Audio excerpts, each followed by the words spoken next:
On behalf of the Uganda Wildlife Authority, the Rwanda Development Board, Gorilla GVTC, IGCP, and all the partners, especially the conservation NGOs, ladies and gentlemen, we take this opportunity to flag off the team that is going to carry out the first joint gorilla and chimpanzee census.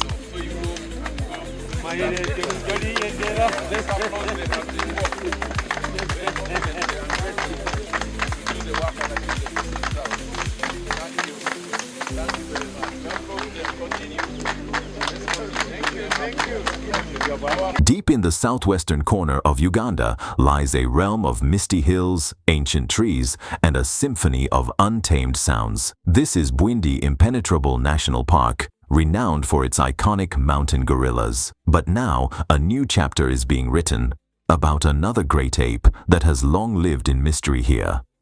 In May 2025, a groundbreaking scientific mission was launched. The goal, to determine, once and for all, whether chimpanzees truly live in this dense and rugged rainforest. Led by the Jane Goodall Institute, with support from the Uganda Wildlife Authority, 5 teams of scientists and rangers began what would become the first chimpanzee census in Bwindi's history. The first and foremost thing that we are looking out for is know where the chimps are and possibly know their distribution, and start thinking about how we can, through these interactions, when we establish them very well, how to manage the conservation, especially the health factor. But also, the gorillas contribute to their own conservation. The ED told us 60% of all the income they generate internally is from the great apes. But we know that statistically of the revenue last year, I think the other I also had, possibly the other apes that are contributing are the chimpanzee of Chambula and the Chibali. Can the chimpanzee here also add onto that value? And we cannot make any decisions both on the health and the way they can contribute their conservation unless we know what are the numbers and how are they distributed. And we also, with certainly another perspective that we are looking out for is the community perspective.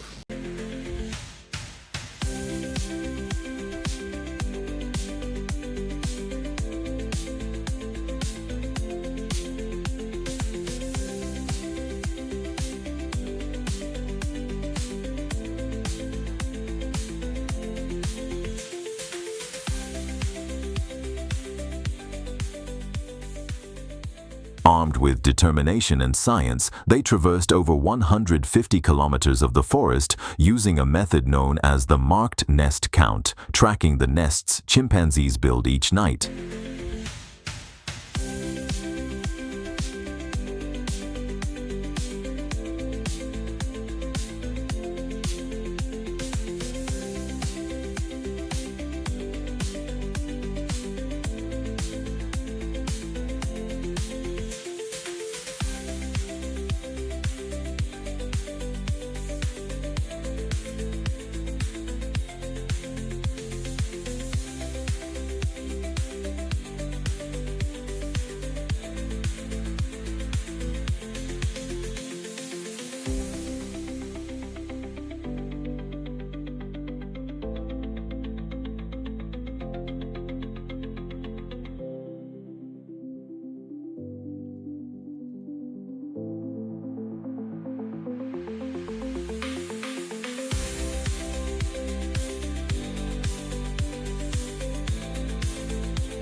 chimps are very mobile animals. It's very difficult for you to track an individual, but let alone distinguish individuals, because they are very similar.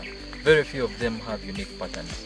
And so for this census, we are using an indirect method of counting wildlife, and as such, we are using what we call the marked nest methodology, where you basically use nests as a proxy for determining chimps. And so what we're doing is we are looking for nests across the forest, and the forest is 300 kilometers squared. So we used systematic sampling, where we laid 2-kilometer transects systematically across the forest. They are 2 kilometers in length and 2 kilometers in width, and this gave us a very high probability of capturing as many nests as possible across the park. Now, along these transects, we are not only, of course, we're interested in nests, their location, their perpendicular distance from the transect, and also their heights. We are also collecting data on other wildlife observations. We are looking for elephants, we are looking for antelopes, we are looking for other great apes like gorillas, mountain gorillas, and we are also looking for threats to these animals. In case we get any signs of human activity, any illegal activities in the forest, we map these, so that at the end of the day, we present the figures, the density of chimps in the forest, but also pin those areas that are hotspots of illegal activities, so that at the end of the day, the Uganda Wildlife Authority improves the management of the park in general and chimps specifically. Day by day, nest by nest, the teams gathered digital and geo-reference data, bringing structure to what had always been speculation. The findings were clear: chimpanzees do inhabit Bwindi, confirmed by science for the first time in history. The data will now be used to assess chimp population sizes, habitat quality, and threats, laying a foundation for long-term conservation planning. Today, we are here to celebrate the conclusion of a rigorous scientific process that has put a claim to rest and collected data for evidence for chimpanzee in Bwindi. We can talk this with certainty, as Peter said. Every other day, we've been sitting down and looking at the data collected in the day. If there is an error, we would go back the next day to collect it. We've not allowed for any error, and our data is all aligned with the transects. I've already talked about the scientific committee, but this committee, then when in the next few days, we've already thought about it. We've put a team of 3 out of the scientific committee, sit down and deeply analyze this data with their own experience. And then they will lay the facts bare.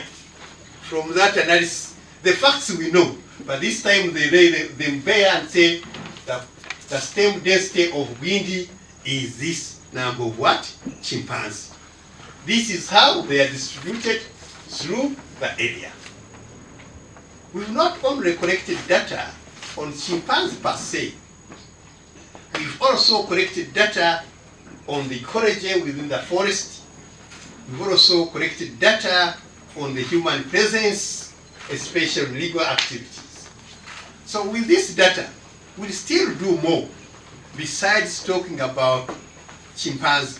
I can assure you it hasn't been a bed of roses.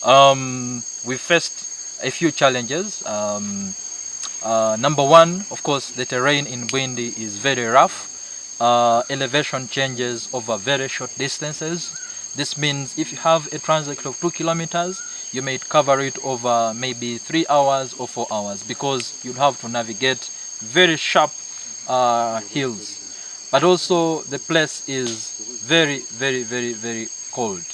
And it being cold, that means you have to gear up, get protective gear, and it also rains very frequently here in Bwindi, and you know we are working with machines that use power, and the risk of damaging them by rain is also very high. But also it's been very difficult to communicate here in Bwindi.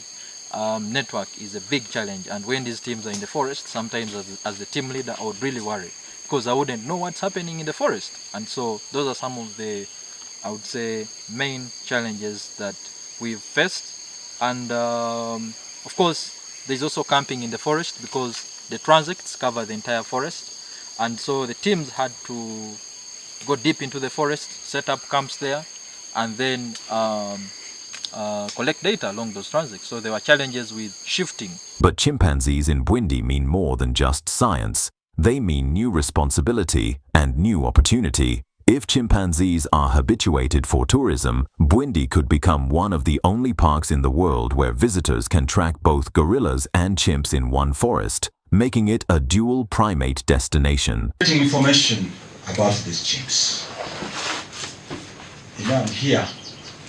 I even wanted these chimps to be habituated like yesterday. We may not habituate them necessarily for money, for purposes of tourism, but we might habituate them so that we can study them. Now, when we remove the fear of humans from these chimps, what we are going to see is more interaction with the humans, and we are going to have issues of human-wildlife conflict. We have already seen a few cases on the northern part of Bwindi. I think I will be talking about this probably next week.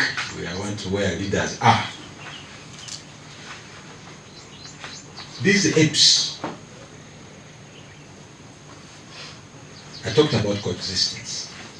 The gorilla, the chimp, and the human being coexisting in one landscape, you only find it here, not anywhere else. I think that is very, very important to tell our leaders. So what does this mean? These are treasures. These apes are our treasures. They must be protected at all costs. So in case a chimp destroys your crop, you should not kill it. Because as Uganda Wildlife Authority, we have a policy of compensation. You make a claim for the damage that the chimp has caused, and you will be paid. You will be compensated. And so these species need to be protected. But that is the conversation I think we'll be having next week when we have some of the leaders with us. I think I need to conclude. I want to conclude by congratulating now everyone who has been part of this journey, and it is our success, and it's a reason that we are all here. We need to succeed, and so we need to celebrate together. The results of the census are now in the hands of specialists for analysis. But already, a door has been opened to new discoveries, deeper understanding, and a richer, more inclusive future for conservation in Uganda. Early as 1991, by then was Dr. Andy Plumptree. So during that census, it was not as detailed as it is at the moment, because it was always only paperwork. However, we could use rangefinder binoculars, but this time we have come to use more and more. Actually, it is more digital, whereby the GPS is involved, the phone, however much the paperwork is there, that one is there to supplement. Through all what I've been doing, I have benefited quite a lot. One, friendship has been created in between the workers and any other members where I'm working. Two, I have gained experience. So anything concerning primates, I have some idea. I can answer a number of questions in primates. Bwindi has always been a place of wonders. Now it's revealed another, hidden for generations, now seen, counted, and soon protected. From mystery to fact, from forest shadows to the spotlight of conservation, Bwindi's chimpanzees have finally stepped into the light.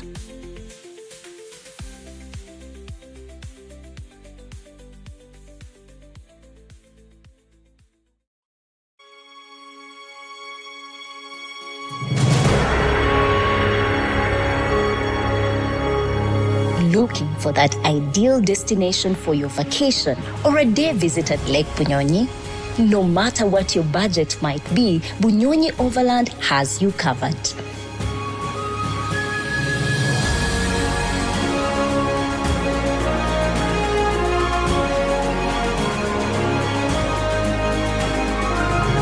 From a restaurant with local and international cuisine and crayfish specialties, a 5-acre peninsula extends well into the lake, offering a great starting point for boat rides and other activities.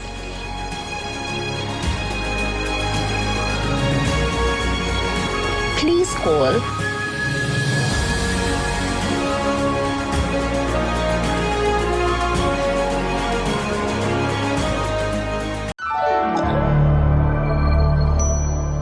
Highland Television, elevating your view.